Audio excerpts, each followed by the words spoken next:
Salut à tous, c'est JJ le H. J'espère que vous allez bien, que vous êtes bien revenus de vacances. En tout cas, moi, ça fait plaisir. Il y a une petite trêve avec les vacances, donc les vidéos, j'avais mis un peu en pause. Là, on reprend pour ce débrief entre Lille et Paris Saint-Germain.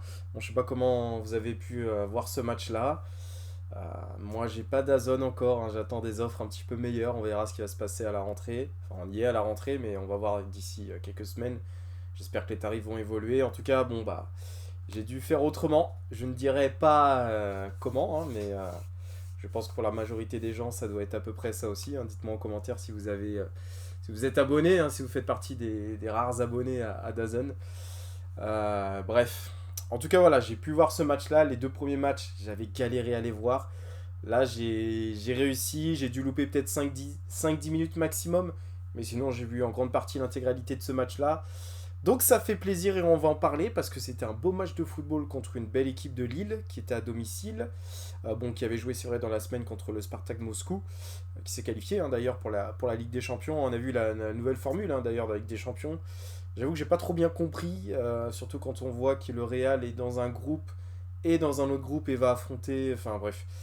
Je sais qu'il faut faire partie des 8 ou 9 meilleures équipes et après c'est de la neuvième à la je sais plus combien de places c'est le barrage et voilà. Enfin bref, on verra parce que ça va arriver assez tôt hein, les matchs, hein. Je crois que c'est dès le mois de fin septembre ou octobre hein, que les premiers matchs de Ligue des Champions arrivent. Donc on va bien voir ça. En tout cas, on va parler de ce match Lille-Paris Saint-Germain qui était un match agréable qui nous a quand même donné un peu de fil à retordre. Donc déjà, qu'on va commencer par le commencement, hein, quand on voit la composition d'équipe, on se dit tout de suite, bon, on sait de si Lille a des occasions ou se montre dangereux, on sait d'avance de quel côté ça va être.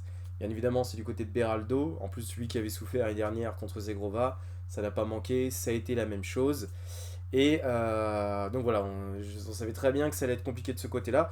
Sinon, dans l'équipe complète, c'était une bonne équipe de Paris, hein, je veux dire, euh, au niveau des postes, bon, quand il y a Barcola Dembélé, on sait très bien que ça va être très dangereux. Asensio au fond numéro 9 fait très bien son rôle. Et milieu de terrain, il me semble que c'est un peu le milieu de terrain type qu'on va avoir. Alors peut-être que Fabien Ruiz, s'il arrive à retrouver le niveau qu'il a en Espagne, qu'il met au PSG, peut-être il peut prétendre une place de titulaire. Peut-être à la place de Joao Neves, je sais pas, ou Zaï Emery, ça dépend de la forme. Mais sinon, Zaï Emery, Vitinha, Neves, c'est très fort techniquement. Bon, par contre, au niveau de la taille, au niveau des ballons aériens, forcément c'est compliqué. Et notre point faible, on le voit, hein, c'est sur les coups de pied arrêtés, sur les corners notamment, ou les coups francs, hein, où bah, il nous manque de la taille. Hein, donc ça peut être un point faible sur toute la saison en fait. Hein. Donc c'est un peu le truc qu'il faudra surveiller. C'est vraiment au niveau de la taille des joueurs. Donc au milieu de terrain, bon bah après hein, le Barça avec Iniesta Xavi, hein, c'était pas très grand. Il y avait Bousquet derrière qui était un peu plus grand, mais il faisait pas. Il me semble qu'il fait pas 1m90 Bousquet. Alors, ça se trouve il est grand, mais il me semble que c'était plus 1m78, un truc comme ça. Enfin bref. On peut quand même faire une grande saison avec des milieux de terrain comme ça, c'est juste que voilà, on peut souffrir un peu sur les coups de pied arrêtés. Donc bref, sur la composition d'équipe, à part Beraldo, composition d'équipe presque type, j'ai envie de dire. Et bah, le début de match commence.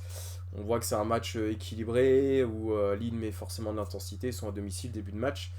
Et la plus grosse occasion, et c'est vrai que le match aurait pu tourner à ce moment-là, c'est Lille qui l'a, sur le côté de Beraldo, où je crois que c'est Zegrova qui centre, et je sais plus si c'est Bayo ou quelqu'un d'autre qui reprend plat du pied, ça touche le poteau, je sais pas si Donnarumma la dévie sur le poteau, mais ça touche le poteau, ça rebondit sur le dos de Donnarumma. Quand je regardais à l'écran, je me disais, oh l'effet d'optique, j'ai cru que ça rentrait dans le but, et non, en fait, ça va un peu sur le côté, Donnarumma va la prendre. Donc voilà, la première grosse situation, elle est pour Lille, et le match aurait pu basculer, mais on a eu de la réussite sur ce coup-là. Et à partir de ce moment-là, je dirais que c'était du 50-50 avec une plus grosse maîtrise parisienne. Et plus on avançait dans la rencontre, et plus bah, le côté technique, la vitesse de Barcola, les provocations de Dembélé en un contre un qui continue, qui est très fort hein, dans ce rôle-là, et qui fait vraiment très mal, bah, font la différence. Hein, parce que le premier but parisien arrive vers la 30e, je crois, par là, où bah, Dembélé, tout simplement, voilà, en un contre un, il est quand même assez monstrueux et pique à l'intérieur, fait une feinte de frappe et le défenseur le tacle, penalty indiscutable. et transformé par Vitinha. Alors Vitinha, sur son tir au but, ça m'a fait penser un peu au tir au but de Neymar, mais j'avoue que j'ai eu un peu peur. J'aime pas ce genre de tir au but. Je sais que Lewandowski tire comme ça, mais moi j'aime pas du tout. Bon, il y a but, c'est le principal, mais j'espère qu'il va pas tous les tirer comme ça parce que pour moi, un gardien qui attend sur place et qui plonge au dernier moment, vu que la balle n'est pas très rapide, pour moi il peut la stopper. Je me souviens qu'Alban Lafont l'avait fait contre Neymar. Je me souviens que vraiment les gardiens qui sont bien sur leurs appuis, ils attendent au dernier moment. Si la balle elle est pas assez forte, il peut réussir à la dévier sur le poteau ou l'arrêter. Mais bon, là il y a eu but. Ça a été un peu un jeu de regard entre les deux, je pense. Mais je suis pas fan de ce genre de tir au but. Je suis pas fan. J'aimerais pas qu'on tire de cette manière en demi-finale de Ligue des Champions. Voilà. Mais bref, 1-0, but du Vitinha, très content. Derrière, le deuxième but arrive assez rapidement de Barcola. Encore une fois, c'est son quatrième but de la saison, si je dis pas de bêtises. Doublé contre Montpellier, un but contre le Havre et un but là. Donc ouais, je crois que c'est son quatrième but. Et un but superbe. Un but superbe, action collectif magnifique. Avec Asensio qui sent le football. Juste avant, il avait fait quelques passes intéressantes où il était hors jeu. Mais voilà, le petit. D'ailleurs, c'est Barcola dès le début. C'était un corner lillois. Barcola qui récupère la balle, qui fait quand même une bonne remontée de balle. Qui va trouver Asensio qui décroche. Barcola continue son effort. Asensio se oriente bien. Lui met dans la profondeur. Et derrière, la spéciale de Barcola, j'ai envie de dire. Hein. Lui, c'est pas fermé premier poteau. Lui, c'est ouvert en mode Thierry Henry. Ça fonctionne très bien. Et le deuxième but, bon, faut dire qu'avant, il a eu quand même une occasion pareille. Chevalier l'a arrêté. D'ailleurs, Chevalier a fait un très bon match. Hein. Côté Lillois, il a fait quand même quelques parades hein, sur Dembélé avant l'ouverture du score aussi, hein, où il se la prend en plein torse. Contre Barcola, bon, il y avait hors-jeu sur l'action, mais c'est quand même un très bon gardien. Faut quand même le dire. Gardien espoir de l'équipe de France, il me semble, mais moi je pense il va pas tarder à pousser les portes de l'équipe de France A parce que entre Samba et Chevalier, je pense qu'il y a moyen qu'il chippe la deuxième place. Enfin bref, donc 2-0 pour Paris à la mi-temps, donc franchement un match bien maîtrisé. Les 20 premières minutes étaient équilibrées, mais avec je dirais quand même une supériorité parisienne, même si la première occasion, encore une fois, était lilloise et aurait pu tout changer. Ensuite, sur la deuxième mi-temps, bon, j'ai eu quelques coupures, moi, par rapport à la manière dont j'ai pu suivre ce match. J'ai quand même. J'ai pas pu voir d'ailleurs, c'est ce que j'ai loupé, c'est la réduction du score lilloise. En tout cas, sur cette deuxième mi-temps, ce qu'on a pu voir, c'est un PSG qui était plus en gestion avec un Lille qui était un peu plus haut, qui essayait de pousser, etc. Lille arrive à marquer. Je sais même pas c'était sur quoi, j'ai pas pu revoir le résumé. Hein, je vous fais la vidéo vraiment tout de suite à la fin du match. Mais en résumé sur cette deuxième mi-temps, ce que je pourrais dire, c'est que c'était un Paris Saint-Germain avec tous les remplacements qu'a fait Luis Enrique. Où c'est vrai qu'on pourrait se poser la question tout de même, et les commentateurs ont dit pendant le match, c'est le fait que par exemple, on n'a pas pris Osimhen. Bon, Ramos va revenir. J'espère qu'il va retrouver son niveau assez rapidement. Mais c'est vrai que quand tu fais sortir Hakimi, bon, ça c'est plus à la fin de match, mais tu mets Zaï Emery à sa place. Bon, bah, Youlou, il a du talent, etc. Mais je veux dire, il a fait des remplacements à certains postes. Tu vois, Nuno Mendes est blessé, t'as Beraldo. En Ligue des Champions, c'est léger. On l'a déjà vu, on sait très bien qu'il a pris l'eau, etc. Sauf contre la Real Sociedad. Ouais, sauf contre la Real Sociedad. Il avait fait un bon match, Beraldo, je me souviens l'année dernière, mais sinon il avait pris l'eau après derrière. Et c'est vrai qu'on se dit, c'est un peu léger après en Ligue des Champions, surtout que la nouvelle formule, t'as plus de matchs. Va falloir faire tourner, donc ouais, je suis pas très. T'as un Hakimi qui se blesse longtemps, un Nuno Mendes qui se blesse longtemps, tout de suite tu peux être en difficulté. Donc bon, j'espère qu'on aura une saison où il n'y aura pas trop de blessés, parce que là où il y a le défaut de notre club, c'est bon déjà sur les coups de pied arrêtés au niveau de la taille, mais c'est aussi au niveau du banc qui est moins fourni à certains postes. Mais à contrario, c'est vrai qu'au niveau de l'attaque, il y a quand même Kolo Muani qui est rentré, qui a fait une superbe rentrée. En fait, une entrée d'un neuf, vraiment une entrée d'un neuf. Kolo Muani m'a assez surpris parce qu'il a provoqué, je crois, deux cartons jaunes. Bon, il marque le troisième but hein, sur une passe de Désiré Doué qui a mangé Meunier d'une manière, alors que Meunier a de l'expérience, il se fait prendre comme un débutant à la fin de match là. Enfin bref, il pense que la balle va sortir, il veut la protéger, Désiré Doué, et hop, petite passe D pour Kolo Muani, qui saute bien en l'air et qui place une bonne tête. Et, euh, et bref, Kolo Muani a fait vraiment une super entrée, j'étais assez surpris. Pour moi, c'est la meilleure entrée qu'il a fait depuis qu'il est avec le PSG. Ça, enfin, depuis l'année dernière, sincèrement, pour moi, c'est la meilleure entrée. En peu de temps, il a fait exactement ce que doit faire un neuf, être protéger la balle, jouer avec son corps, et clairement, il a fait un retour défensif assez impressionnant. Et ouais, il m'a assez épaté. Donc sur la deuxième période, on a eu quand même Lille qui a marqué 2 buts hors jeu, si je me trompe pas, à la fin du match et vers le milieu de la deuxième mi-temps, il me semble. Hein, c'est pas en première mi-temps, ouais, plus vers le milieu de la deuxième mi-temps.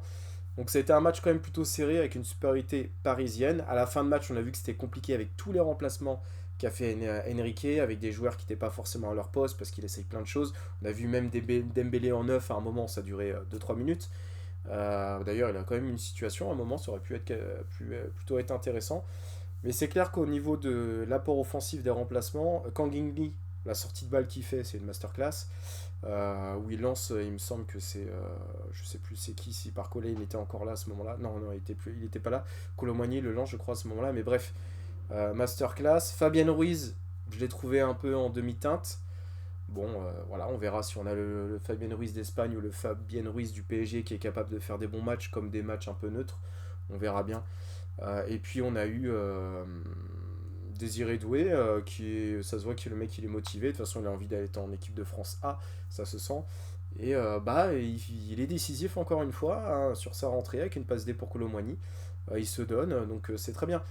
On a vu un PSG un peu galérer, et dans le même temps, par contre, quand il fait des contre-attaques offensivement, c'est toujours aussi fort. Donc ça, c'est assez intéressant.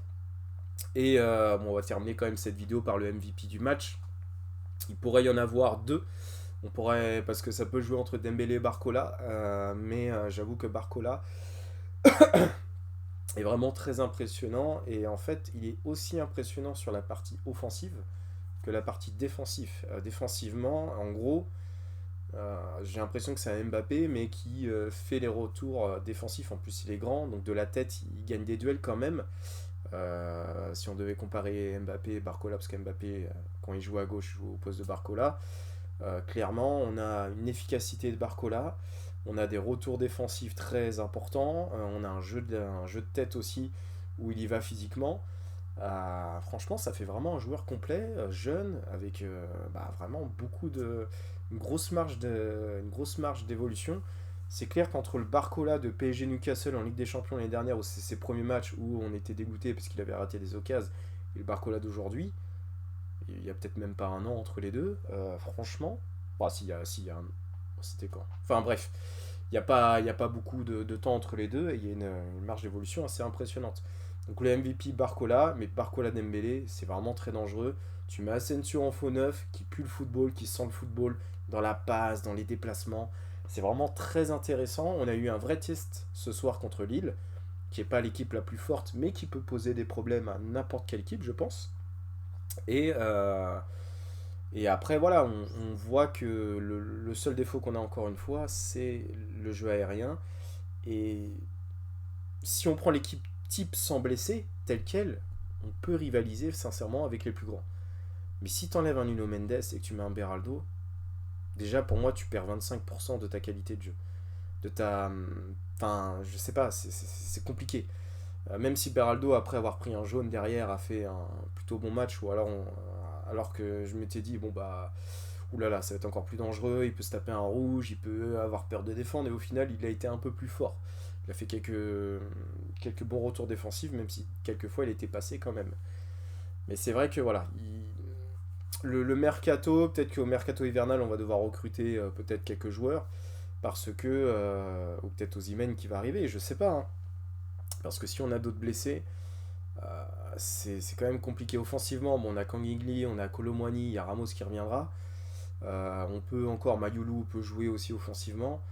Mais il y a aussi d'autres jeunes à côté, hein, des jeunes du centre de formation bon, qui n'ont pas trop d'expérience. Donc Donc on peut se dire, bon, on peut compenser, mais défensivement, c'est important d'avoir des tauliers. Skriniar, je compte pas dedans. Je pense que Paris, il me semble qu'ils veulent s'en débarrasser. Mais sur les côtés, on a besoin de Hakimi, Nuno Mendes, c'est des top niveaux. Il nous faut des remplaçants. C'est dommage que Bernat, on compte plus sur lui, parce que pour le coup, c'était un bon joueur. Mais bref, il nous faut des super joueurs. Bon, enfin voilà, sur ce match-là, en tout cas, assez satisfait. Un bon match de football. On est premier du classement. 3 matchs, 3 victoires. Voilà. Et puis, bon, bah écoutez, c'est sympa pour la rentrée, quoi. C'est cool. Donc voilà, on termine cette vidéo comme ça, tranquille. Je vais essayer avant la fin de l'année de faire des vidéos avec des montages, des trucs. Ça, c'est mon objectif. Je veux réussir à faire ça. Parce que là, c'est toujours en une prise, à l'arrache, comme vous pouvez le voir. Donc voilà. Bon, allez, sur ce, bonne rentrée à tous. Et puis, allez Paris. Et bonne soirée ou bonne journée, hein. Ça dépend quand est-ce que vous regarderez la vidéo. C'était JJEH.